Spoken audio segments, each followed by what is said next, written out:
Hello and welcome. We are here with the cast, with the producers, with the director, with the family, really. I feel like you guys are a total family of Middleton Christmas. That this film did something to you guys. You didn't just create something for Hollywood, but you actually created a sense of connection and love between each other. So I've just seen you guys all come on here, and I can feel this kind of energy between you. Suzanne, I actually want to. I'm Tanya Wallace. I'm the founder of Donate Life Hollywood, and Donate Life Hollywood is so excited to be working with Middleton Christmas and to really just be helping the entertainment industry in Hollywood to tell stories of hope, inspiration, and love. That is the foundation of what it is to be in this world of organ donation and transplantation. And Middleton Christmas is one of our 2020 DLH Inspire Awards. It hit all the marks because it really did leave us with that sense of hope and love.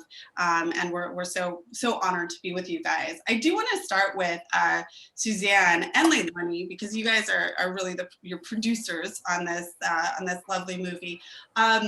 This is a different kind of production model. This is not your normal Hollywood production. You guys work with military vets and you develop really interesting, lovely little films that also help military vets. So could you talk a little bit more about that model and how this film fit into that? We've had our Operation Hollywood organization for almost 20 years now. We were actually presented with a medal from the military for our philanthropy for the program.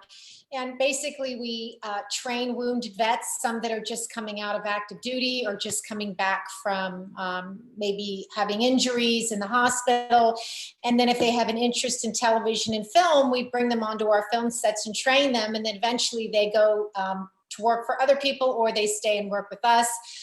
We had quite a few veterans on Middleton Christmas. Our gaffer was actually a Vietnam vet who was in his late 70s.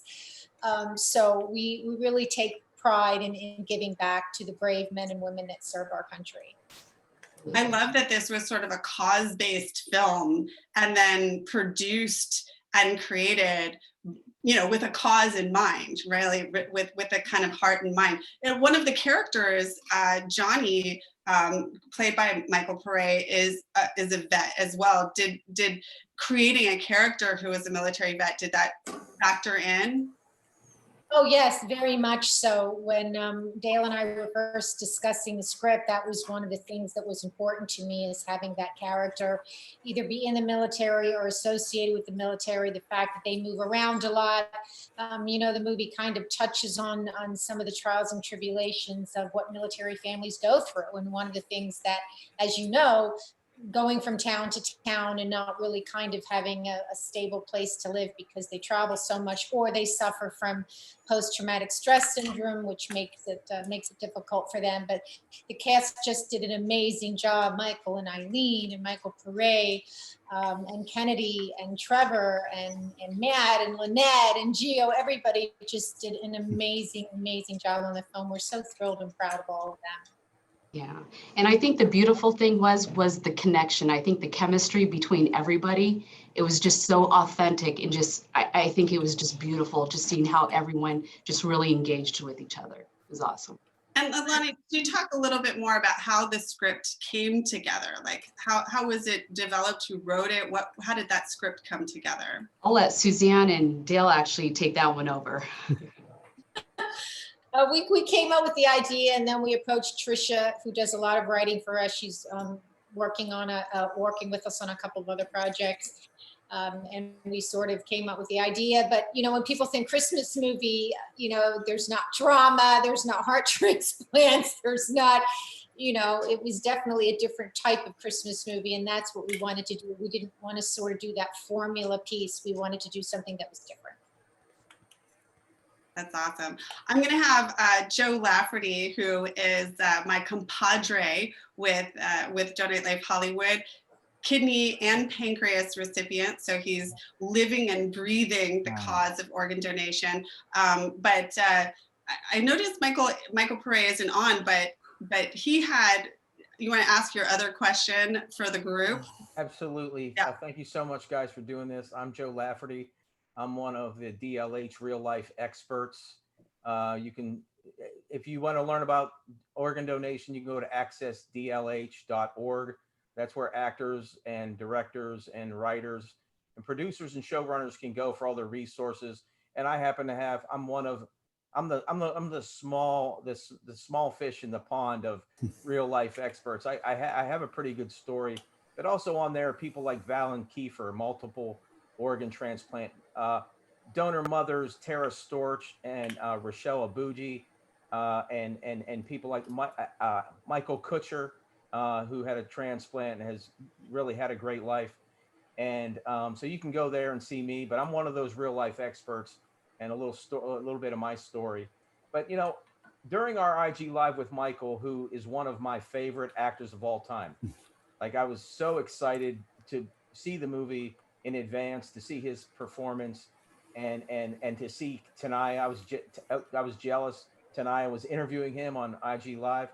He shared a great story about friends of his. He had a personal connection to donation, and it was that a friend of his daughter gave her kidney to her dad.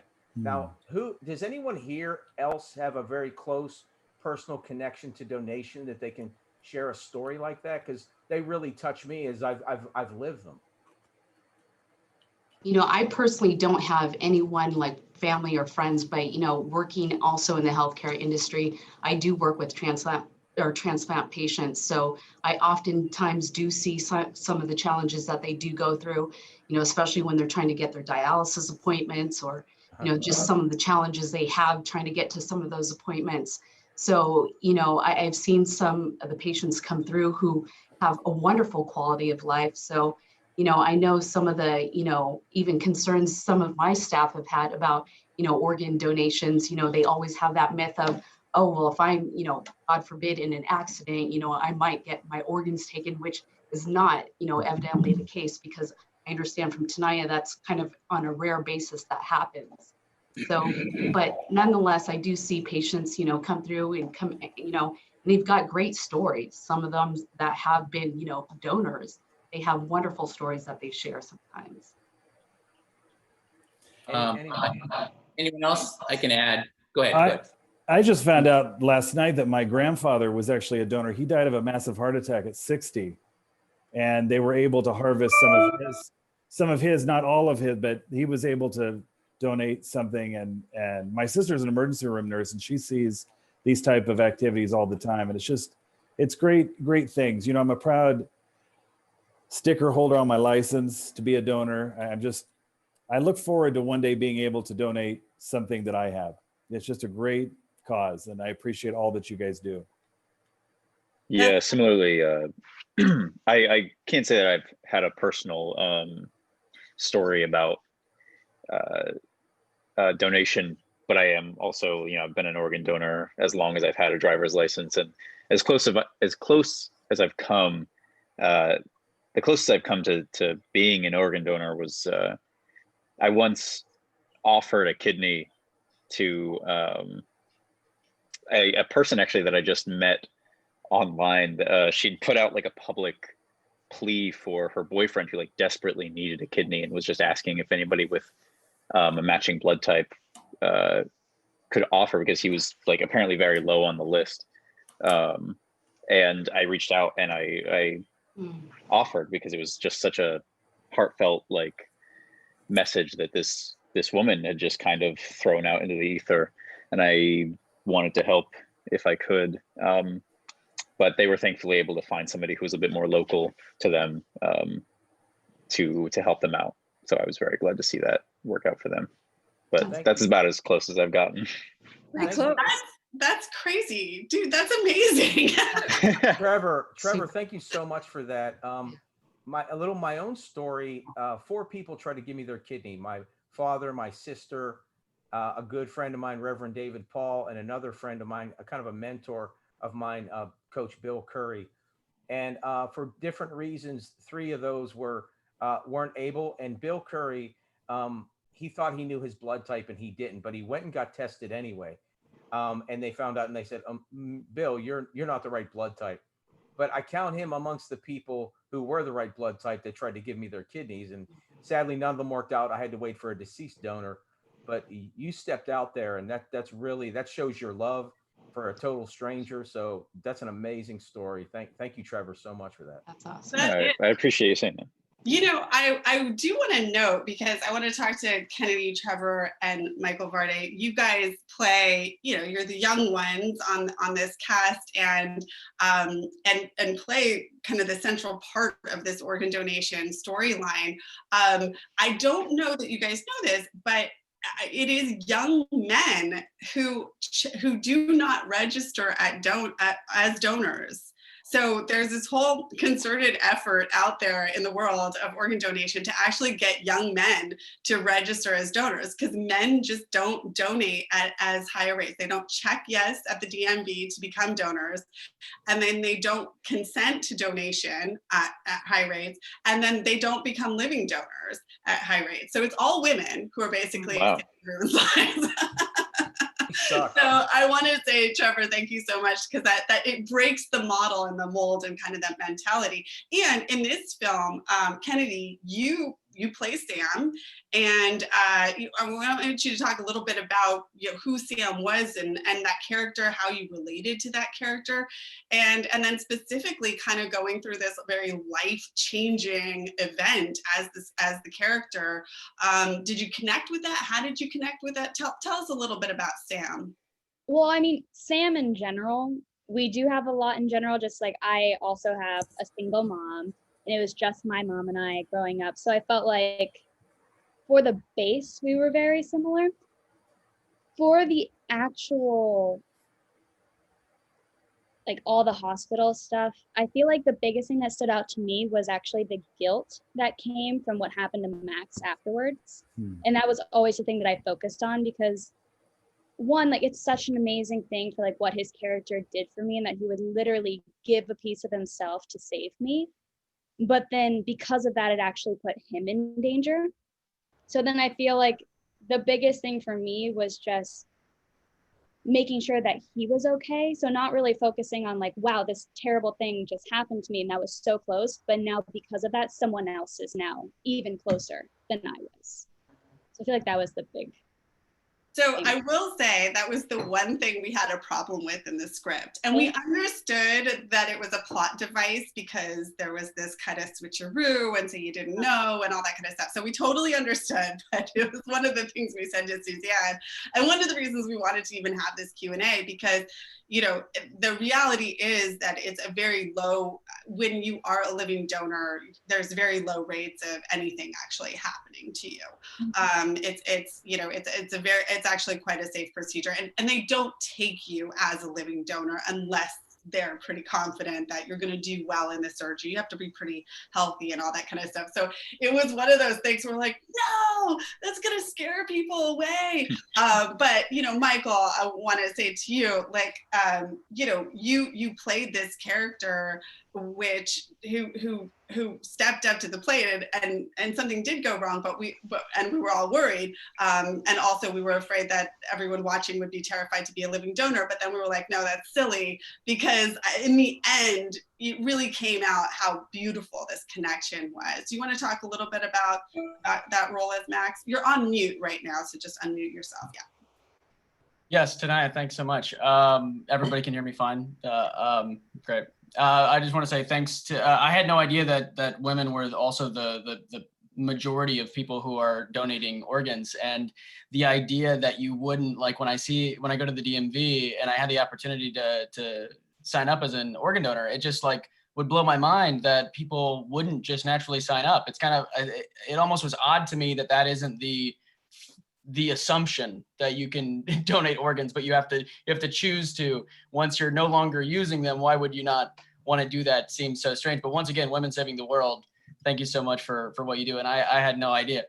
Yeah, no, I really like the aspect of the film as well, for that same reason, that we're showing how much of a difference it can make to donate organs. And so when I saw that Max is given this opportunity, And I loved how there was that switcheroo. And I totally understand what you mean in regards to what happens to Max when the situation happens and all those things. But I was always very happy that afterwards in the script, that there's no regrets, and so it's very much like I would have done it a million times over again, and so I thought that was so sweet.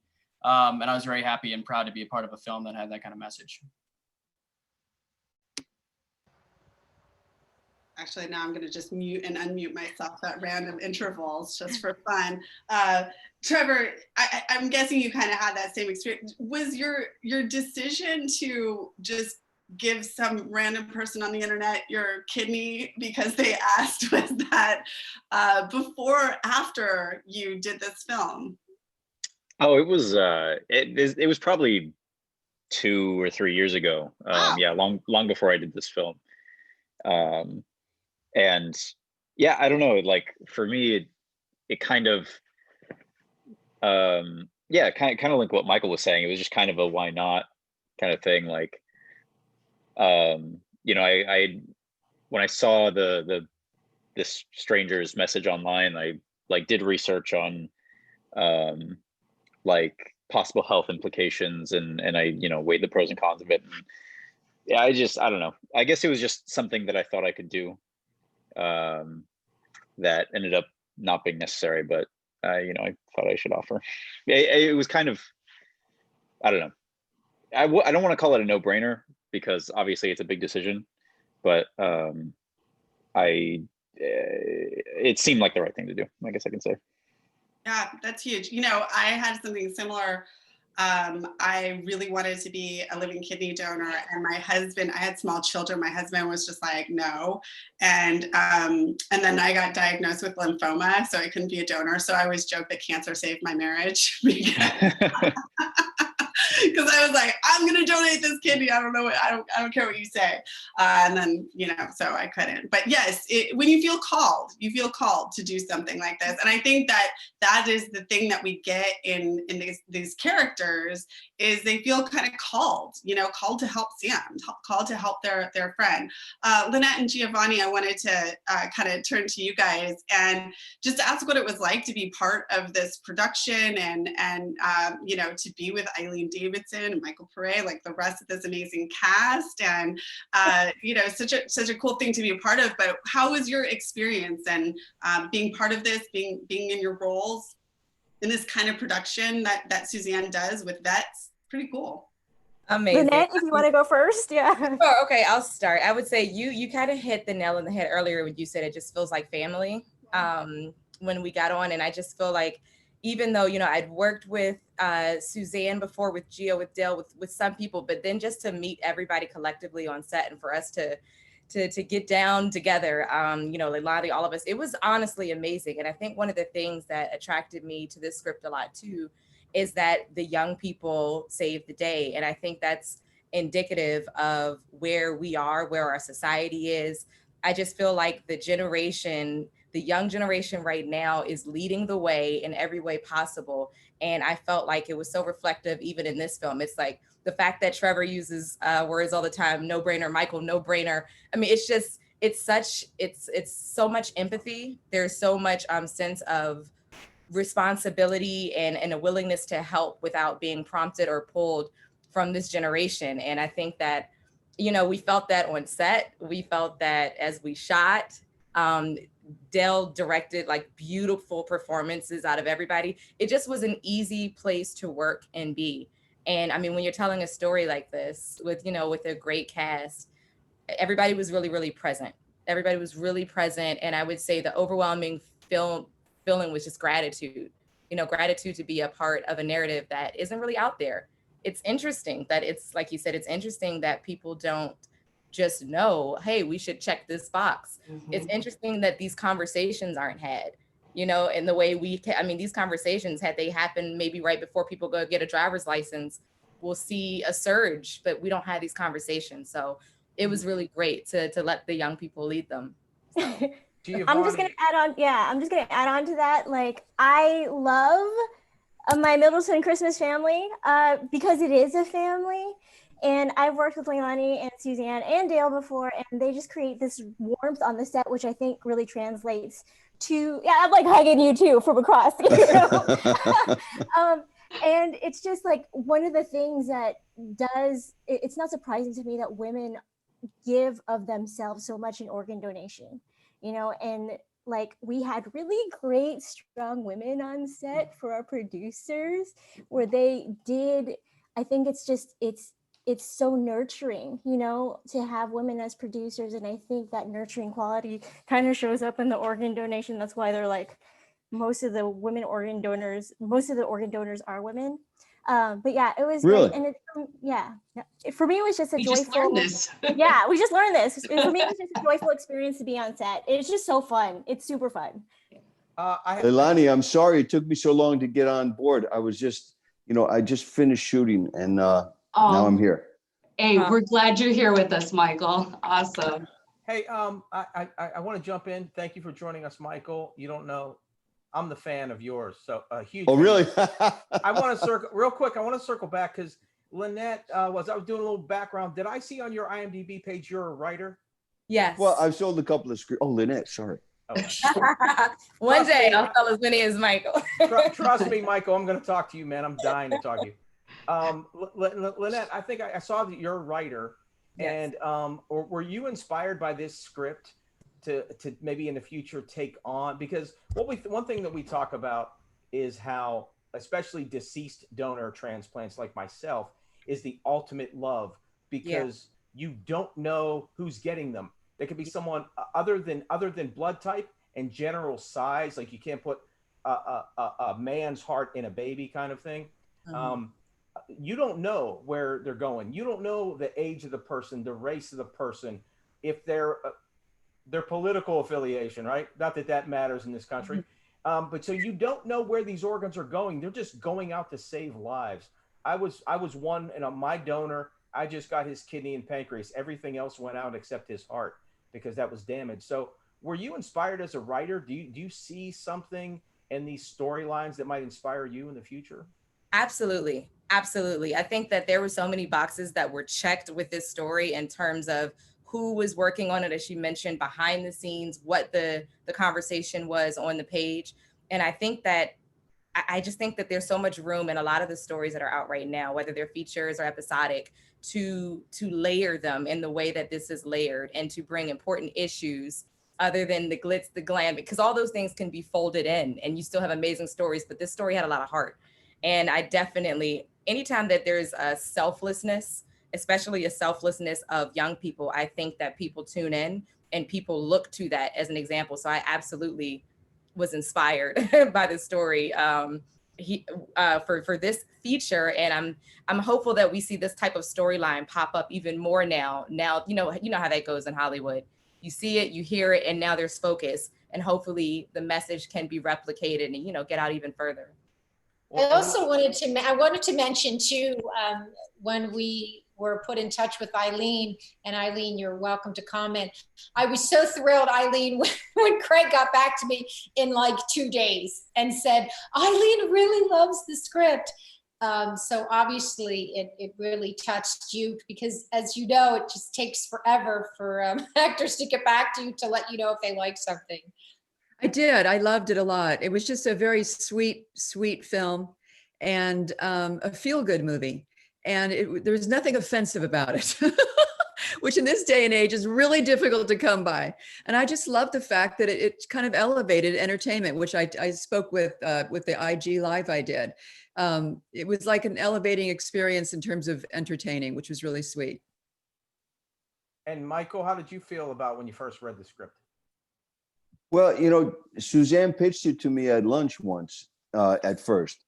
And I thought, wow, what a great character to play, and it's very deep and, complex human stuff. And then when I read it, it was a pretty flawless story. It flowed really well. There was no rewrites. From the time you read the script until you shoot, there's usually a pile of rewrites, but there was virtually none. Thank you, Trisha, our writer who's here with us. Yes, thanks, Trisha. I wasn't pitching for your next script, by the way. I was being honest. I also wanted to mention Matthew Payne, who played the music teacher, one of the actors in the film.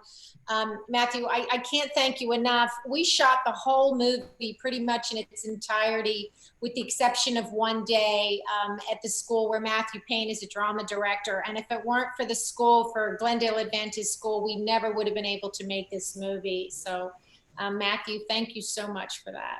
Huge thanks. You're on mute, Matthew. Matthew, you're on mute. I want to note too that I think when we were all jumped on, that everyone was very excited about what was behind you. So yeah, could you tell us what you're sitting in front of? First of all, Suzanne, you're very welcome. It was my pleasure. And again, I just want to mirror what everyone's been saying about just a wonderful story and a platform to be telling these stories. That's when I was young, why I wanted to get into film and why I wanted to be an actor, to be able to tell these stories that many people that we know, as you were mentioning, once they're deceased and they donate an organ, their story's not told. And just what a beautiful script and story this was to be able to tell. I am a drama teacher. I love what I do and I work with young people, and I'm also an actor. So I always say I teach to pay for my hobby of acting until that takes over as a career. But yes, we shot here at my school, and this sign is what my That's drama in the movie, students- right? Yeah, the drama student. Guess what? I played the drama teacher in the movie. Go figure, right? But it was fun. It was fun again to work with Gio. I've worked with, and of course Dale and Suzanne and Leilani, and to meet like Kennedy, and then to come and talk, and we found we had a mutual friend. I mean, that's what's so wonderful on a set, when you get to know people and you're telling a story together. And the best storyteller was Dale. Absolutely. We should let him talk a bit. I feel bad. That was my segue. I was just getting ready to say that. I was segueing into you beautifully. I was going to say it's wonderful to tell a story, and we cannot, as actors, not tell a story without the master storyteller that whispers in our ears, especially mine as an actor. All right, Dale, your turn. I have to Tells say, a story. with Dale, Dale is our Dale, director.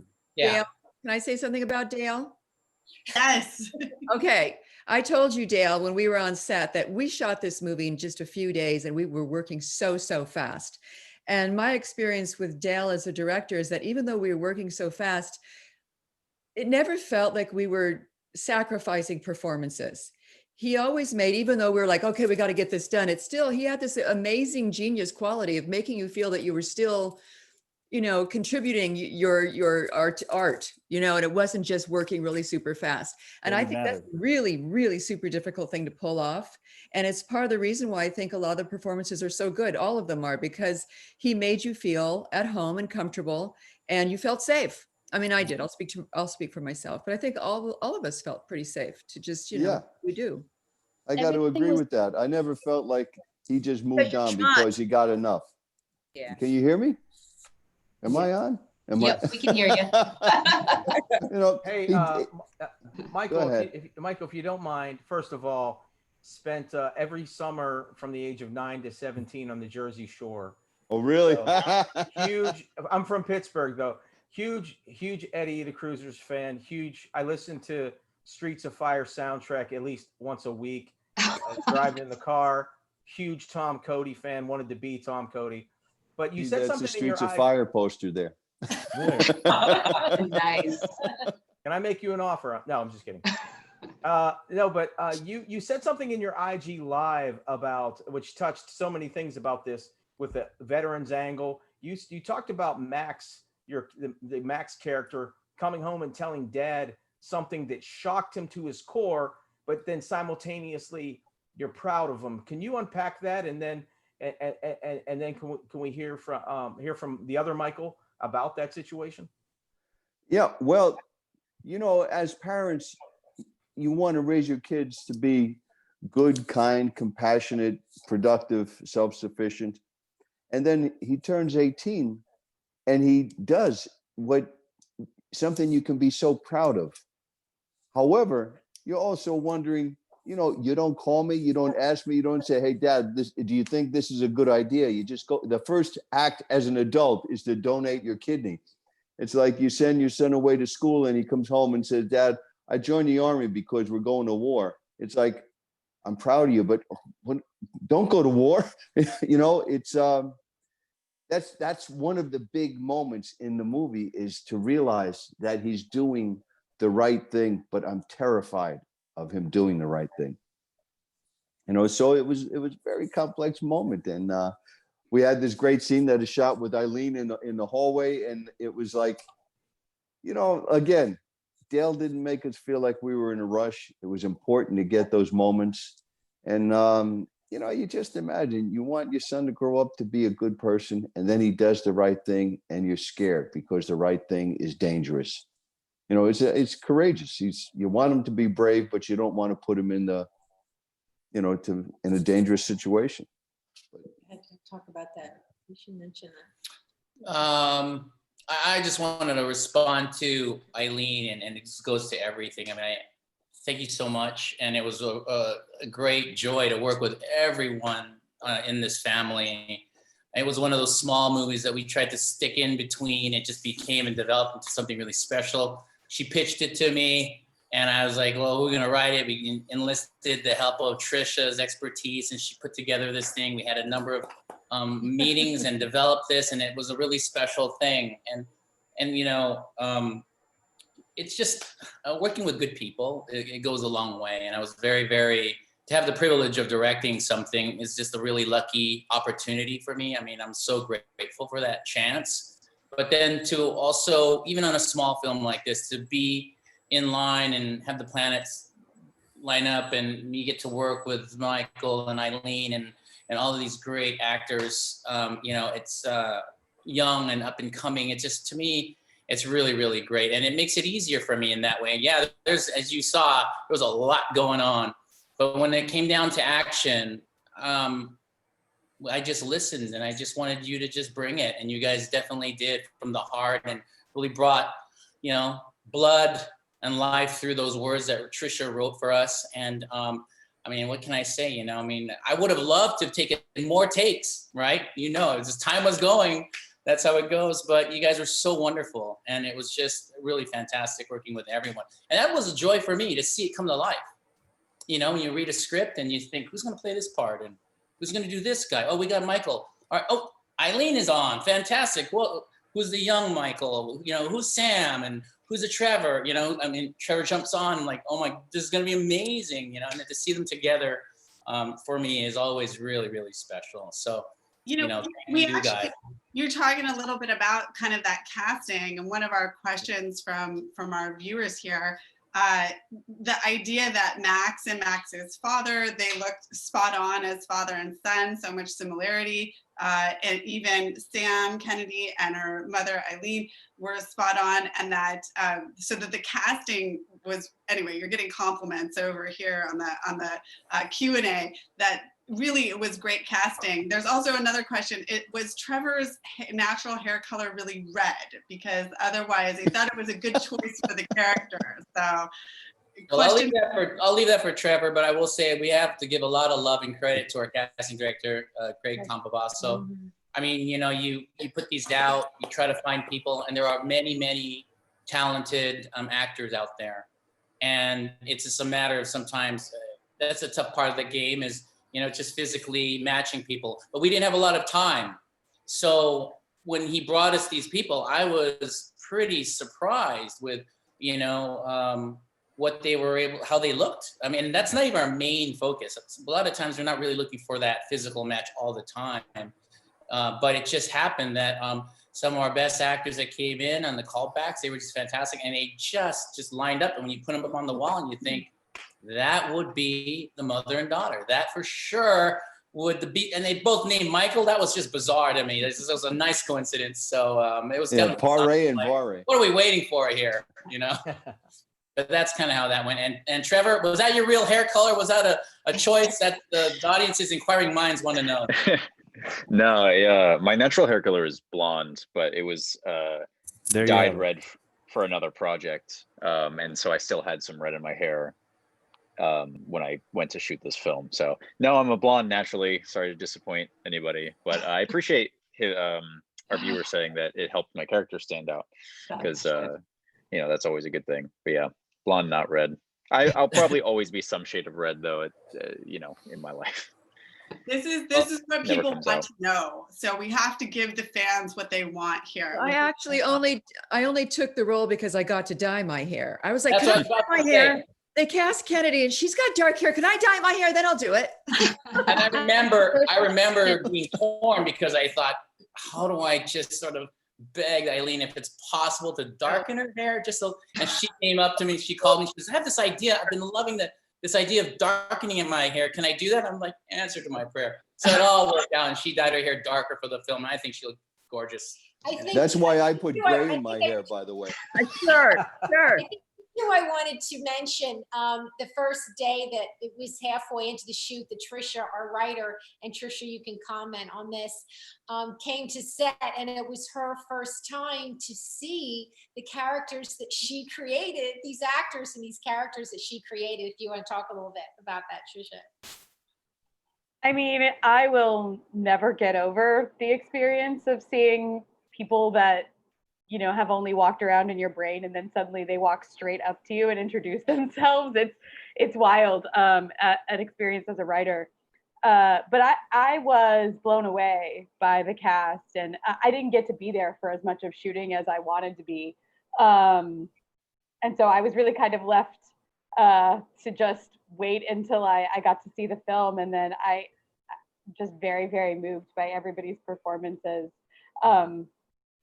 You know, characters become so close to you as you're writing them, and you feel like you know them, and you just, the only thing you can do as a screenwriter is just sort of pray that they make it, the heart of who they are makes it onto the screen. And that just happened here. So what felt like so effortlessly, and in a project that comes together that I know is essentially a small production, it feels like a miracle. I just feel very, very lucky. Well, it's fitting that this felt like a miracle, and organ donation feels like a true miracle to, you know, to every single transplant recipient who receives the second chance at life. So the miracle that you kind of brought all of this together. You know, Eileen and I on the IG Live, we're also talking about these young people talk about how they were taking control of this. But Eileen, you talked a little bit about what you brought to this too, was this specialness of being a mom and bringing that into this space. And I wanted to know from your perspective, like working with all these young people, just tell me a little bit about that, working with these amazing young people who are ready to take on the world and donate their organs to anyone. But you know what? You never know what you're going to get when you start a production like this. And it was just an amazing experience to have Kennedy as my daughter. I think out of the gate, she and I just had chemistry, just boom, boom, boom. And it was just like breathing, working with her. Our first scenes, they did not feel like first scenes. And you can feel that way. But then when I watched it, I went, this feels like we've been working together for a while. There's a real bond there. And I felt lucky. I just kept saying the whole time we were shooting, I told Pare, I feel lucky. You never know what you're going to get. And it's not just being a parent. I mean, that's part of it, obviously, because it's just innate in your DNA then. But it's also the fact that they're so talented, and they were so amazing in between scenes. You know, I'm whatever, going somewhere, taking a nap. They're all talking to each other, and every time I saw them, their heads were together. They were all talking and sharing experiences, and so thrilled about being on set. And it was just really great to watch that and be a part of it. That's awesome. That's all for all of y'all. So that's great. Back to how everybody looks and casting. Young Michael, do you hope you look as good as older Michael when you're his age? He's such a fan of yours, Pare. It's kind of crazy. I was so you gotta get the photo, okay? I've been watching him all my life, and we can tell. I was The so Jersey flattered that they people. thought I looked like Michael. That was so sweet. And the fact that they thought that I could grow to be that tall was really sweet of them when they were casting. So I felt really lucky to get to work with Michael. And I, when you're casting father and son or brothers or, family members in general and stuff like that, you never know how it's going to turn out. I mean, you could have a great audition, you can get the callback, you could go all the way to the producers, but then it comes down to a father and son pairing, and they just don't look alike, and so you end up going with the people that look similar to you. So you never know what's going to happen, and as the actor, you're not a part of that process at all. You don't know what the multiple possibilities could have been for the casting process. So I was just really fortunate enough to look like Michael. To be a part of it. So we have another question that just came in, and this is for Trisha. As you were writing, did you feel an obligation to make sure that the organ donation details were correct? And were you aware of harmful myths surrounding organ donation when you went in and started on the script? It is important to me, just generally speaking, especially when you're dealing with technical material, whether that's legal or historical or medical, to be as accurate as possible. And so definitely there was an element of research that went into it. I actually ended up getting a blood test of my own because I realized I didn't know my own blood type, and I was inspired by that, writing that scene. I was like, how does one test one's blood type? So I tested my own. I'm actually B negative, which is wild. Like the characters in the movie are. Oddly. So yes, similar to what Michael and Trevor were expressing, though, organ donation to me seems like such a base level human thing that we should just buy into. It doesn't seem like it should be controversial or that there should be negative portrayals. It just is. It was that angle of it, I admit, like, didn't really cross my mind. I wanted to be as accurate as possible, but the idea that there are harmful myths circulating, it wasn't until later that I kind of had realized that, and that in itself makes me even more grateful to have been a part of a project that was determined from the outset, from the moment way before I came on board, to handle this material correctly and respectfully. So yeah. I might have mentioned it in the Inspire Awards. And when I got the script, Trish and I had numerous meetings with Suzanne as we were creating this story. At one point, it's just a story. It's just words. It's totally fiction, But someone out there might have a similar story, and it might reach out to them, or it relates to them in another way. So there's so much power in that. So recognize that I reached out to a friend of mine, and I found out that she's a living donor. Her name is Amy Markoch. And I had to get in touch with her, and she had moved out. I got in touch with her, and I interviewed her, and she spent all of this time, and I had all these questions because it did come down to the details of her donation. And she donated, very similar to Trevor, to someone that she didn't know. It was through a classmate and his mother. And then she felt a calling, as you said tonight, and there was something that just she couldn't release that idea, and they talked, and so I understand what we did as a movie. Things are compressed, time is compressed. You want the heartfelt feeling, and a happy ending was sort of the goal. Yeah, but what are some of the real things, and what are some of the complications? And of course, it's about conflict and drama in the film, obviously. But I didn't want it to be so, just by color by numbers, just this is how you do it. I really wanted to come from a place. And so after asking her, reading the script, she shared so much of what really happens, how long it really takes, how complicated. Sometimes it takes time. Sometimes it can go very quickly. So I wanted it to be real, like, okay, that's not just a movie trope. Okay, they did this and then this happens.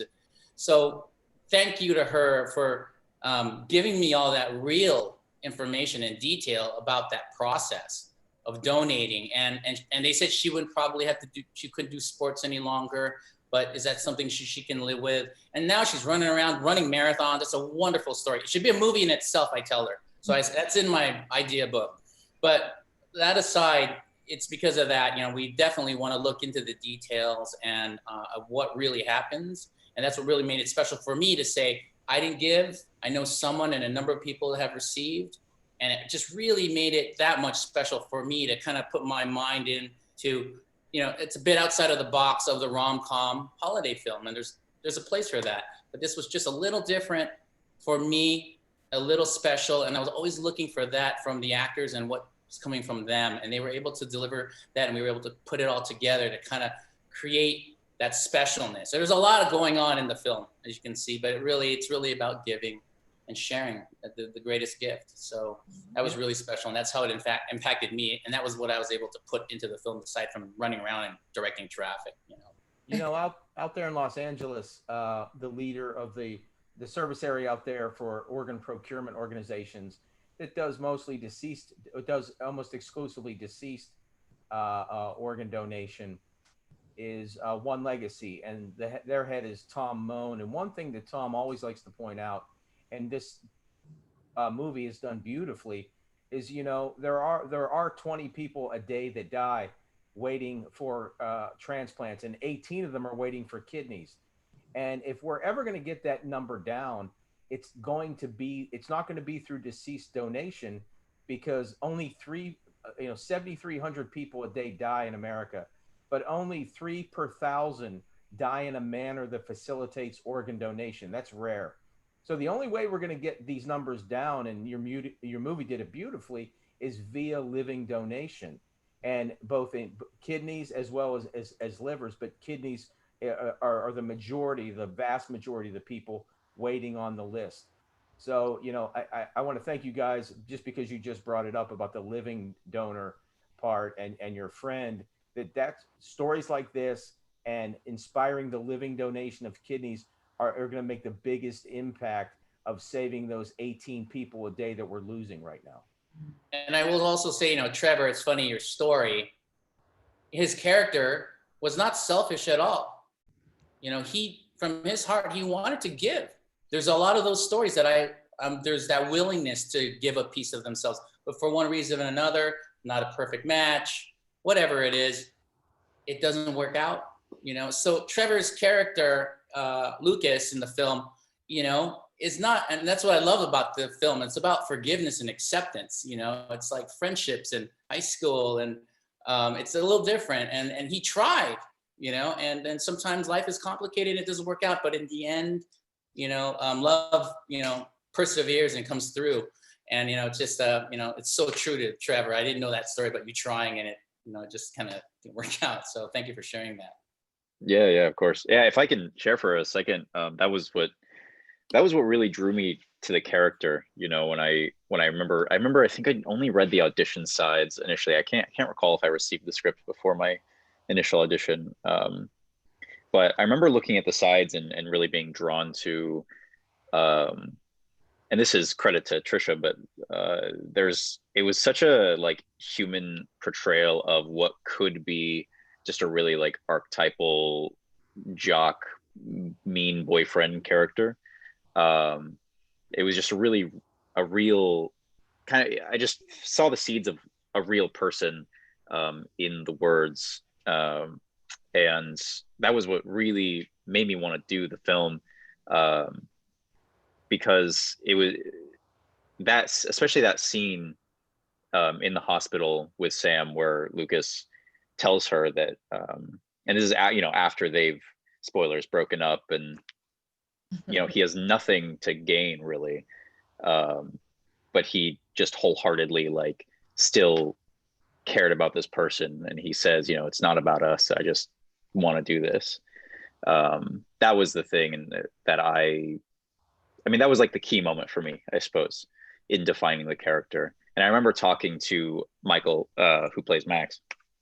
I remember we had a conversation on set about the things that we were like looking to do with the characters in a movie like this, you know, kind of like Dale, you mentioned, it's not a typical holiday movie rom-com, and we wanted to really try and elevate the content as much as we could with the intricacies that we could find in the characters. And that's why I really had a great time making this movie. And with Dale's, you know, sublime direction, it really turned out to be I think performances that we could all be proud of.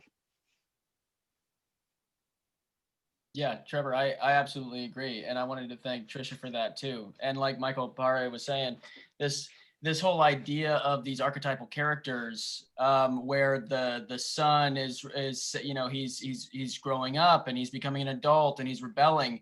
But what's interesting about this is, just like with Lucas, it's this jock that is normally depicted as this mean boyfriend guy that you don't want the main character to be with. You don't want them to end up together, but he does this really incredibly heartfelt thing, and so suddenly you're feeling differently about him than you did before. It's not so clear cut. And then, like what Michael Pare was saying, with the son that rebels, usually in an archetypical story with this type of character, the rebellion is something that the father is really against because it's illegal, or it's bad, or it's like, I'm trying to show that I'm going to really define myself in a different way by doing that thing that you didn't want to do as a kid.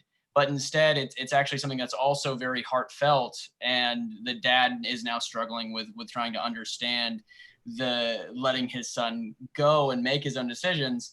But it's in this way that's so hopeful and heartfelt and wonderful. So I really appreciated those intricacies to the character, because Trisha was able to accomplish the arc of the characters, but do so in this unconventional way that serviced a greater purpose. And I thought that's what art should be.